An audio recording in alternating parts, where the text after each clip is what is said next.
Welcome to Voice Daily Finance, the most important news personalized for you every day. Supported by Voice.com. Today we're sharing 3 stories. First, LinkedIn's Anish Raman warns the knowledge economy is over as entry-level job postings plunge 35%. We'll look at why companies like Unilever and AT&T are now spending billions on retraining. Then, producer MP Materials just cut off rare earth shipments to China, sparking a 40% price surge. We'll explain how this resource war affects F-35 jets and why companies like GM are racing to innovate. And finally, the reported firing of Fed Governor Lisa Cook creates an impossible dilemma for Jerome Powell as business spending surges 1.1% while consumer job confidence hits a 4-year low. Let's start with a single statistic that might just change your entire perspective on this. That safe 6-figure computer science degree everyone wanted, according to a LinkedIn executive, 96% of the average software engineer's job is now susceptible to being replaced by AI. Now, get this. While AI is automating routine coding tasks, it's also creating a massive surge in demand for professionals with specialized AI skills. So the thing is, we're seeing a huge split.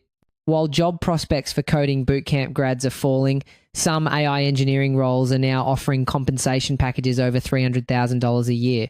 It's not that technical skills are worthless. It's that the value is shifting from general coding to deep, specialized AI expertise. We are witnessing a tectonic shift in the job market, and it's creating what's being called the rejection generation. The crisis is real, and it is significant. Since last year, job postings for entry-level roles have plummeted by over 35% in the United States. Young people are sending out hundreds of applications only to be met with silence. And the data backs this up in a big way. A recent Stanford study using payroll data found a 16% drop in employment for people aged 22 to 25 in sectors directly impacted by AI. We're talking about fields like software development and customer support that have traditionally been the first rung on the career ladder. That ladder is now being pulled up. A recent survey of 3,000 executives reveals a startling admission: 63% believe AI will absorb tasks currently handled by their newest employees. According to LinkedIn's Chief Economic Opportunity Officer, Anish Raman, we are watching the old system crumble in real time. He says, quote, "The knowledge economy is on the way out and we're entering a new economy. The predictable path of degree to job is broken." This is where the situation takes a more complex turn. The same disruption that's causing the crisis is also creating an unprecedented opportunity. As AI handles routine tasks, employers are desperately seeking uniquely human skills. Adaptability, resilience, and creative problem solving are the new gold. In this new economy, a background in retail demonstrating real-world resilience could suddenly become more valuable than a purely technical degree. The script is being flipped entirely. So how are companies even supposed to measure these things? It's a huge challenge, but some are getting creative. Unilever, for example, is using gamified assessments to evaluate problem solving and collaboration, which led to a 50% more diverse workforce and better hires. IBM is even using virtual reality simulations to see how candidates behave in real-world scenarios, resulting in a 30% increase in employee retention. They're trying to find proof of these skills, not just a line on a resume. This isn't just about new graduates. The data shows that by 2030, 70% of the average job will have changed. We are all going to be in new jobs, even if we don't change titles. The core question is no longer what you know, but what you can do that a machine can't. So, who's going to foot the bill for all this retraining? Turns out, corporations are realizing they have to. It's a strategic necessity. T invested over $1 billion in its Future Ready initiative to upskill more than 150,000 employees in things like 5G and AI. Amazon has committed $700 million to its Upskilling 2025 program. This shows it isn't just a problem for individuals to solve alone. Companies know that to survive, they have to invest in their people. We were just talking about the massive disruption AI is causing in the job market. Well, that technological shift has a physical counterpart, and it's sparking a full-blown resource war. The price of a critical material needed for electric vehicles, wind turbines, and advanced military hardware just exploded, jumping 40% in a matter of weeks. The reason? The biggest American producer of rare earths just cut off its raw material shipments to China. This isn't just a market fluctuation. It's a major shot fired in a global resource war with huge national security implications. These aren't just abstract materials. We're talking about the guts of critical defense systems. For example, a single F-35 fighter jet requires over 900 pounds of these elements. A Virginia-class submarine needs a staggering 9,200 pounds. This dependency is a massive vulnerability, which is why the Department of Defense is desperately trying to build its own mine-to-magnet supply chain, aiming for self-sufficiency by 2027. The company, MP Materials, has halted its supply of neodymium and praseodymium to China, which dominates an astonishing 90% of the world's refining capacity. Interestingly enough, that 90% figure isn't just a number, it's a strategic chokehold. China's control is so complete that it could in theory refuse to process ore from other countries or weaponize its refined output. This is a result of decades of strategic state support, giving them total control over the technology and the supply chain. For years, MP Materials fed up to 9% of China's entire production, and now that supply line is dead, leaving what one analyst calls a big void in the market. This move is backed by a groundbreaking deal with the US government, which is pushing to build a domestic supply chain and break its reliance on Beijing. The government even offered MP Materials price support at $110 per kilogram at the time. That was nearly double the going market rate in China. This is a state-sponsored strategic pivot. What's often overlooked is that building that domestic supply chain is an incredibly difficult and dirty business. That's because refining rare earths is notoriously polluting. The process for extracting just 1 ton of these elements can generate around 2,000 tons of waste, including toxic and even radioactive residue. On top of that, the technical expertise for this complex separation process has been concentrated in China for decades. So the US is essentially starting from scratch.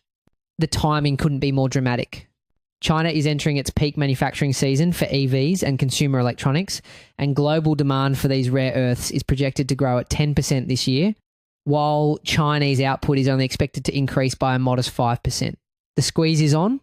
Producers are finally seeing prices lift away from loss-making territory. This brings up a critical question. As this resource war heats up, can the magnet makers and ultimately the EV and green energy companies that depend on them actually afford to pay the price? The price shock is forcing innovation at an incredible speed.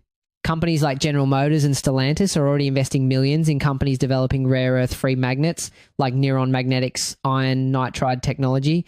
Others, like Toyota and BMW, are redesigning their electric motors to use far less of these critical materials.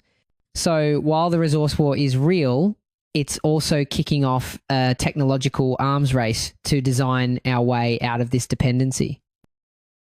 Speaking of government moves that send shockwaves through the market, a political drama is unfolding at the very heart of the US financial system. An unprecedented move just did exactly that, with reports confirming the firing of Federal Reserve Governor Lisa Cook, renewing deep concerns over the central bank's independence. This is causing jitters because political interference can erode the Fed's credibility. When investors and businesses can't trust the Fed to make decisions based on data, it creates massive uncertainty.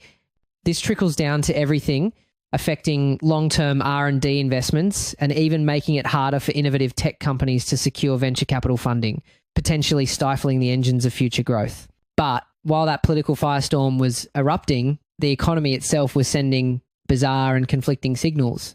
We're seeing businesses take one path, while at the same time, consumers are on a completely different one.